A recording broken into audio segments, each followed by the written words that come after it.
আসসালামু আলাইকুম। দেশ ও বিদেশে যে যেখান থেকে আমার ভিডিও দেখতেছে সবাইকে আমার ভালোবাসা এবং শুভেচ্ছা এবং তার সাথে ঈদ মুবারক। আমি এখন চলে আসলাম ঈদের নামাজ পড়ার জন্য। এটা হলো কাতার বিরকাত আল-আমের।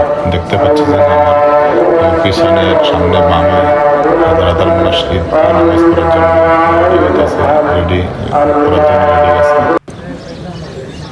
তো সবাই আমার জন্য, আমাদের জন্য দোয়া করুন, আপনাদের জন্য দোয়া করি যেন ভালোভাবে ঈদ কাটাতে পারেন। আমি আলহামদুলিল্লাহ 29 রোজা রাখছি, পুরা রোজায় রাখছি আলহামদুলিল্লাহ।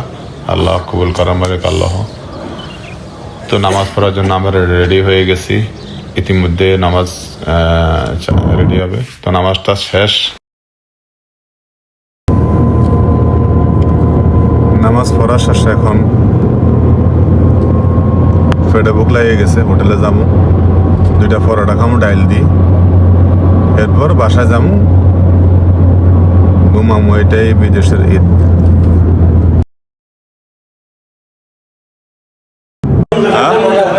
পরোটা 2টা, এই সবজি, পরোটার সাথে সবজির লেগ হয়েছি। পরোটা খাওয়া শেষ, এখন বাসা যামু, কম্বল মোরান দিয়ে একটা ডাঁটসে ঘুম দিমু। এটাই বিদেশের ঈদ, এটাই বাস্তব। সবাই ভালো থাকবেন, সবাইকে আই লাভ ইউ।